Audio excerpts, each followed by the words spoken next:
Et si votre famille n'avait jamais disparu, mais avait été dérobée? Imaginez un instant. Et si tout ce que vous pensiez savoir sur vos origines, sur votre lignée et votre place dans ce monde n'était qu'un récit fabriqué, cousu il y a plus de 4 siècles, pièce à pièce, mensonge à mensonge, pour vous éloigner de la vérité? Pensez aux générations avant vous, à votre arrière-arrière-arrière-grand-mère, aux histoires murmurées au coin du feu, aux souvenirs effacés, aux noms effacés des arbres généalogiques, aux traditions perdues dans le tumulte des siècles. Et si cette perte n'était pas un accident? La distance entre Africains et descendants de la diaspora noire n'est pas le fruit du hasard. Ce n'est ni une fatalité, ni un oubli du temps. C'est une séparation voulue, calculée et savamment entretenue pour que jamais nous ne nous retrouvions, pour que notre force commune ne menace pas l'ordre établi. Pour comprendre, il faut remonter à l'aube du XVIIe siècle, lorsque les premiers bateaux négriers sont venus arracher des millions de personnes à l'Afrique. Ce n'était pas seulement un acte de violence physique, c'était une opération de démantèlement social, une stratégie pensée pour couper les racines, les lignées, les langues et les mémoires. 12 générations se sont succédées sous le poids d'un serment silencieux. Coûte que coûte, nous nous retrouverons. Ce n'est pas une prière jetée au vent, mais une promesse vivante, transmise dans les larmes et les chants, dans la braise de la mémoire, même au cœur de la nuit la plus profonde. Imaginez un esclave, au XVIIIe siècle, dans les plantations de Louisiane, murmurant à son enfant à la lueur de la lune. « Un jour, nous reviendrons. Un jour, nous nous retrouverons. » Au même moment, sur les plages du Bénin, des anciens gravent les mêmes mots sur des pierres, comme autant de balises contre l'oubli. Aujourd'hui, ce serment s'apprête à être honoré, pas par des institutions ni par des traités, mais par la volonté tenace d'individus, par les retrouvailles de familles brisées, par une solidarité qui fait trembler les vieux empires. C'est là que réside la véritable source de notre puissance. Revenez dans l'histoire. Rappelez-vous la chute de l'Empire romain, provoquée moins par la force des armes que par la réunion des peuples qui l'avaient divisé.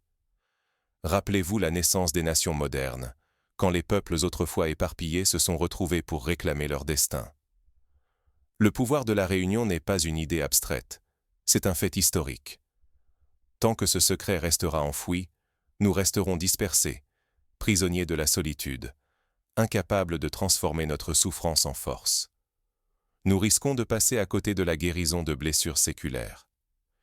Mais si nous avons le courage de regarder la séparation en face, de la nommer pour ce qu'elle est, un mensonge stratégique, alors tout s'éclaire. Notre pouvoir devient concret. Notre sécurité s'ancre dans la solidarité. Notre dignité cesse d'être négociable. Regardez comment, au XXe siècle, les peuples colonisés se sont libérés, non pas seulement par la force, mais par la redécouverte de leur histoire commune, par la conscience de leur unité.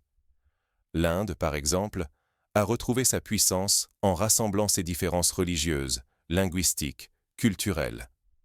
L'Afrique, elle aussi, a vu des mouvements panafricains émerger, mais toujours freinés par les fractures héritées de la traite et de la colonisation.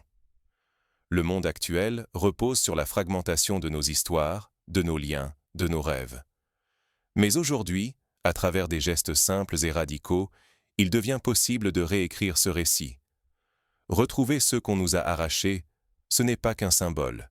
C'est la clé pour transformer le capital, le talent, l'économie et la destinée de millions de personnes noires à travers la planète. Pensez à la Corée du Sud, déchirée en deux par la guerre, mais dont les familles continuent de s'envoyer des messages, de chercher à se retrouver malgré les décennies de séparation.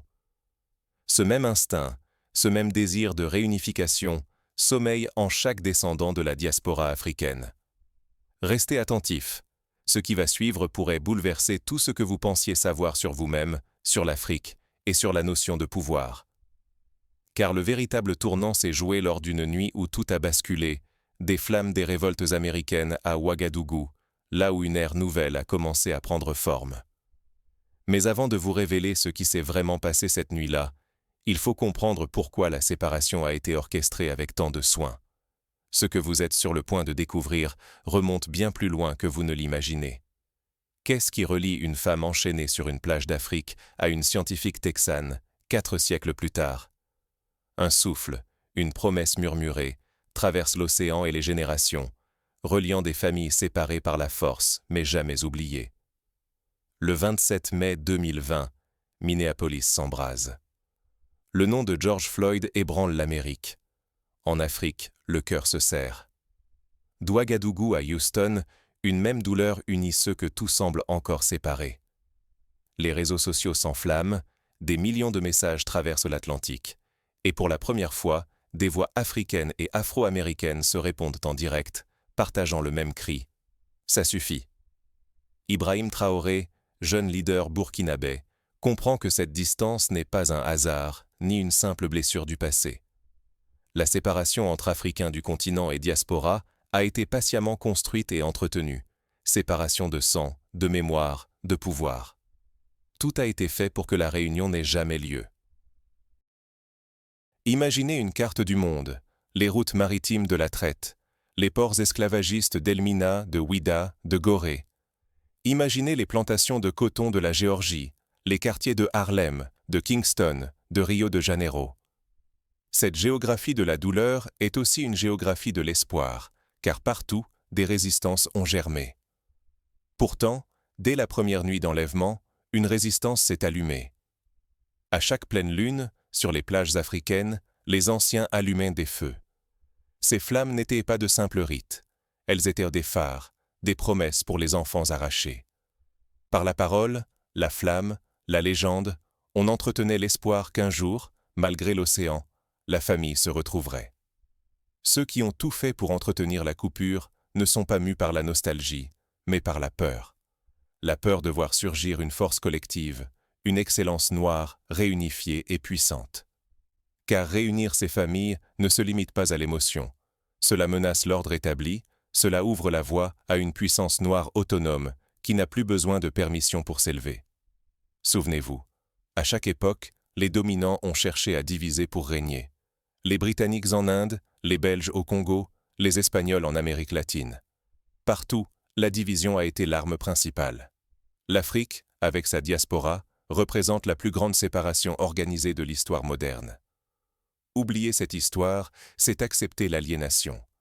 C'est perpétuer l'isolement, l'effacement des racines et la perte de potentiel, génération après génération. C'est consentir à ce que diaspora et continent restent orphelins l'un de l'autre, alors que leur réunion pourrait bouleverser l'équilibre du monde. Mais si la promesse de réunification est aussi dangereuse, c'est qu'elle recèle un potentiel explosif. Et ce potentiel, certains sont prêts à tout pour l'enfouir, ou au contraire, pour le libérer. Prenez l'exemple de la chute de l'apartheid en Afrique du Sud. Ce n'est pas seulement la fin d'un régime, c'est la réunion de familles, de communautés, de mémoires. Cette énergie de la réunion a permis de bâtir une nouvelle nation. Imaginez ce que cela donnerait à l'échelle planétaire. Et si la vraie révolution, c'était de cesser de quémander la permission d'exister? Et si, au lieu de mendier des places à des tables verrouillées, nous bâtissions nos propres fondations, visibles, puissantes, inébranlables? La Dre Jasmine Carter l'a compris à ses dépens. Neuroscientifique brillante, elle a retracé toute sa lignée, 5 années d'enquête, près de 15 000 $ dépensés pour retrouver ses racines africaines. Elle a tout reconstitué, le nom du village, la famille, l'arbre généalogique. Mais le sentiment d'appartenance lui échappe. Partout, elle reste étrangère. Aux États-Unis, jugée trop noire ou pas assez. En Afrique, perçue comme une inconnue. Son excellence n'est jamais la norme, seulement tolérée, rarement célébrée. Ce constat pousse Ibrahim Traoré à briser les chaînes. Il refuse que l'excellence noire soit mesurée par des critères forgés pour l'exclure. En secret, il lance l'opération Sankofa, une mission souterraine pour relier celles et ceux que l'on refuse de voir. Chercheurs, médecins, ingénieurs, artistes, tous noirs, tous effacés des circuits officiels. Le projet atteint son apogée lors d'un sommet virtuel inédit. Cette fois, la question n'est plus « Êtes-vous digne d'être accepté ?» Non. La vraie question fuse, provocante. Qu'oseriez-vous bâtir si plus personne ne pouvait vous en empêcher? La réaction est fulgurante. En quelques semaines, l'engagement collectif pulvérise tous les plafonds. Des centaines de millions de dollars réunis, hors des réseaux traditionnels. Des écoles, des cliniques, des infrastructures voient le jour. Pas pour sauver l'Afrique, mais pour co-construire, sans complexe, avec une fierté partagée. Ici, nul ne vient sauver, tous viennent bâtir. Souvenez-vous d'Haïti, première république noire indépendante, née de la réunion des esclaves marrons, des affranchis et des libres de couleur. Cette unité a fait trembler les empires coloniaux et a ouvert la voie à d'autres luttes d'indépendance. Aujourd'hui, une réunion mondiale de la famille noire aurait un impact démultiplié. Mais cette dynamique ne reste pas invisible. Les institutions occidentales, les gouvernements, les médias s'alarment. Les intimidations affluent, pressions, menaces à peine déguisées, sanctions économiques, campagnes de discrédit. Tout est mis en œuvre pour maintenir l'excellence noire sous contrôle, pour empêcher qu'un pouvoir autonome émerge.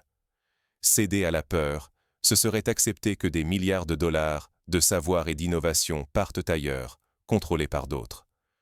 Ce serait accepter que l'excellence noire reste l'exception, jamais la norme, tolérée à condition de ne pas déranger l'ordre établi. Pourtant, malgré la surveillance, malgré la violence du système, quelque chose d'inédit prend forme. Mais ce frémissement, cette organisation secrète, comment a-t-elle pu franchir la frontière entre rêve et réalité? Tout commence par un pacte inédit, scellé dans l'ombre. Quand l'excellence devient la norme, c'est l'ordre du monde entier qui vacille. Regardez autour de vous, sans bruit, des projets portés par des Africains du continent et de la diaspora redéfinissent le paysage. À Abidjan, Dakar, Accra, des sociétés de technologie émergent, à la pointe de l'innovation. Des centres biomédicaux pilotés par des scientifiques formés à Lagos, Atlanta ou Paris inventent, soignent, repoussent les frontières de la recherche et créent de nouveaux vaccins. Des infrastructures solaires, conçues par des ingénieurs noirs, électrifient des milliers de villages. Grâce à la fibre et à l'intelligence artificielle, elles relient des écoles africaines et américaines, abolissant les distances. Cette dynamique n'est plus une succession d'exploits isolés. Elle devient un mouvement collectif, une véritable lame de fond. Prenez l'exemple du Rwanda, qui en 3 décennies a su transformer un pays meurtri en modèle d'innovation technologique et sociale, grâce à la mobilisation de sa diaspora et à la réconciliation de ses enfants. Imaginez ce que donnerait cette énergie à l'échelle de 100 pays. Des milliers de carrières voient le jour. Des réseaux professionnels s'étendent d'un continent à l'autre. Pour la première fois depuis plus de 4 siècles, le capital circule librement dans des mains noires, sans contrôle ni permission extérieure. La solidarité s'organise, non plus sous la forme d'aides caritatives pilotées de l'extérieur, mais comme un instinct, une mémoire vive forgée par la survie. Écoutez les voix qui montent. Pour la première fois, des femmes et des hommes noirs témoignent d'un bouleversement intérieur. L'excellence n'est plus une exception qu'il faut justifier. Elle devient un état naturel. Ils ne demandent plus la permission d'exister, ne se demandent plus quelle part d'eux-mêmes il faut cacher pour être acceptés. Ils construisent, innovent, enseignent, soignent et investissent, non pas malgré leur histoire, mais grâce à elle. Ce mouvement n'a ni leader unique, ni frontière claire. Il est organique, multigénérationnel. Il traverse les clivages politiques, sociaux, religieux. Des grands-mères du Bénin financent des formations numériques pour des jeunes Afro-Américains. Des entrepreneuses nigérianes créent des fonds pour soutenir des start-up en Louisiane. Des médecins du Ghana soignent à distance des enfants à Chicago. Capital, savoir-faire, puissance et guérison circulent. Et partout, grandit un sentiment d'appartenance retrouvé. Imaginez un programme d'échange où des étudiants de Lagos passent une année à Atlanta, puis transmettent ce qu'ils ont appris à leur retour. Imaginez des plateformes de mentorat reliant des créateurs de mode de Dakar à des stylistes de New York, des experts en intelligence artificielle de Nairobi à des incubateurs de San Francisco. Mais prenez garde. Ignorer cette vague, c'est manquer la révolution silencieuse qui rend le succès accessible à tous. C'est rester prisonnier de la lutte, de la justification, au lieu de bâtir des systèmes où chacun appartient déjà, simplement parce qu'il est là. Le monde avance, ceux qui hésitent risquent de regarder, impuissants, une transformation dont ils auraient pu être les architectes.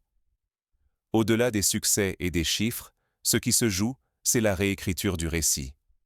Une invitation à ouvrir les yeux, à ressentir différemment, et surtout, à choisir sa place dans cette histoire nouvelle.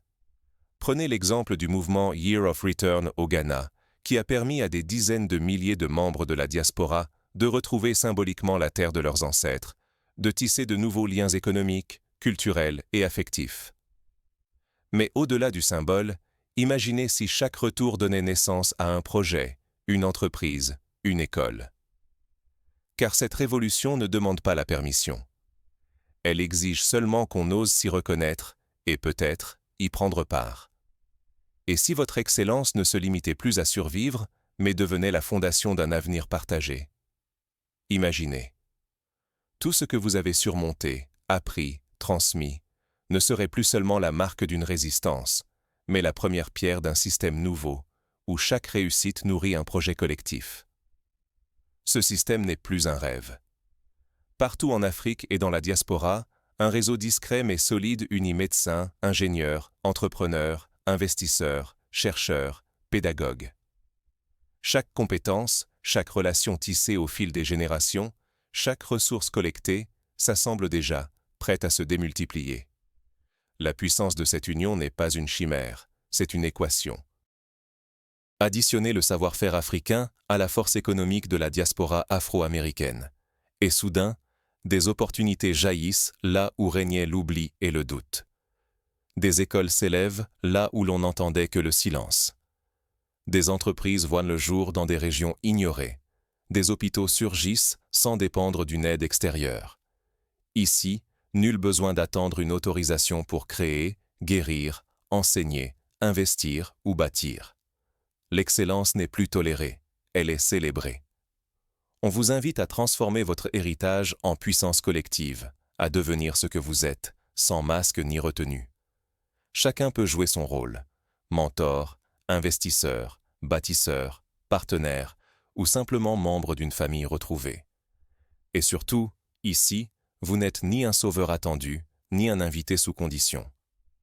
Plus besoin de prouver votre valeur, elle a été forgée il y a plus de 4 siècles, dans la douleur et la dignité. La seule question qui compte désormais, comment transformer ce mérite en impact et cet impact en renaissance partagée? Mais le danger demeure. Si vous n'agissez pas, d'autres continueront d'imposer leurs règles, leurs attentes, leur place pour vous. L'excellence noire restera cantonnée à la survie, jamais à la souveraineté. Mais si vous franchissez ce seuil, vous devenez acteur de la première renaissance globale noire. Chaque victoire individuelle deviendra victoire collective. Voici des étapes concrètes pour agir. Premièrement, reconnectez-vous à votre histoire.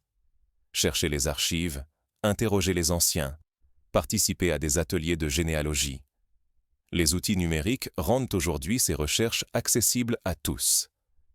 Des plateformes comme African Ancestry ou MyHeritage, en partenariat avec des universités africaines, permettent de retrouver sa région d'origine, parfois même sa famille éloignée. Deuxièmement, tissez des liens nouveaux. Rejoignez des réseaux professionnels panafricains, participez à des conférences, échangez avec des entrepreneurs des 2 continents. Le succès de l'African Leadership Network ou du Mo Ibrahim Foundation montre la puissance de ces connexions. Troisièmement, investissez dans la formation et le transfert de compétences. Soutenez des programmes de bourse, devenez mentor, créez des partenariats entre écoles africaines et universités de la diaspora. Chaque savoir transmis est une graine pour la prochaine génération. Quatrièmement, soutenez l'innovation locale. Investissez dans des startups africaines, valorisez les inventions issues de la diaspora. Des plateformes comme VC4A ou Afrobyte facilitent ces mises en relation. L'innovation ne connaît pas de frontières quand la famille se retrouve. Cinquièmement, engagez-vous dans des projets collectifs. Qu'il s'agisse d'un dispensaire, d'une école, d'un centre culturel, chaque initiative bâtie ensemble prend une valeur inestimable. Inspirez-vous des coopératives agricoles du Ghana, des réseaux d'artisans du Nigeria, des ateliers de production cinématographique entre Paris et Dakar. Enfin, transmettez l'histoire. Racontez-la à vos enfants, à vos proches, à vos élèves. Organisez des cercles de parole, des expositions, des festivals. Plus la mémoire circule, plus la séparation s'efface. Alors, oserez-vous franchir la porte qui s'ouvre devant vous? La prochaine étape n'est pas une promesse, mais un choix à saisir. Car chaque décision, désormais, écrit une page de la nouvelle histoire noire. Votre place à la table familiale n'a jamais disparu. Ce soir, la réunion commence. Ce que vous venez d'entendre n'appelle pas à la nostalgie. Au contraire, il s'agit d'oser ce que personne n'a jamais voulu bâtir pour nous. L'histoire ne se répète pas. Elle se réinvente quand celles et ceux qui étaient tenus à l'écart reprennent la plume et décident d'en écrire la suite. Aujourd'hui, il n'est plus question de quémander la validation de systèmes qui n'ont fait que nous diviser. La vraie question est simple. Allons-nous saisir l'opportunité immense de cette génération ou la laisser filer entre nos doigts? Allons-nous accepter l'invitation à appartenir, à transmettre, à construire ensemble? Dire oui, c'est refuser le piège du doute. C'est comprendre que notre excellence n'a jamais eu besoin de permission. C'est transformer notre capital, notre talent, notre puissance noire, en une force autonome, capable de bouleverser l'ordre mondial, sans attendre l'aval de quiconque. Dire non, c'est continuer à courir après une reconnaissance illusoire. C'est choisir la marge, alors que la porte est grande ouverte, que la table est dressée, que la famille attend. Chaque siège vide est une opportunité manquée de changer le destin de millions de vies. Ce choix n'est pas symbolique. Il est concret, économique, stratégique. Il ne s'agit pas seulement de retourner aux racines, mais de planter des arbres dont nos enfants récolteront les fruits. De faire de l'exil un héritage, de la séparation une puissance, de la douleur une force de transmission. Il ne s'agit pas d'un retour en arrière, mais d'une avancée collective. Ce n'est pas un appel à la mélancolie, mais à la construction d'un avenir où l'excellence noire s'impose comme norme, sans justification à donner. La révolution se joue dans les retrouvailles discrètes de familles noires qui bâtissent sans bruit, sans peur, sans demander la permission. Le monde n'a jamais craint nos armes. Il a toujours redouté notre unité. Ce soir, la question n'est plus de savoir si nous avons le droit de revenir. C'est de savoir qui aura le courage de franchir la porte en premier. La réunion de famille ne fait que commencer. Où choisirez-vous de vous asseoir? Fermez les yeux un instant. Imaginez la force de 12 générations, la promesse murmurée de l'autre côté de l'océan, résonnant enfin en vous. Imaginez que, ce soir, la séparation n'est plus qu'une histoire ancienne. Le choix vous appartient. La famille vous attend.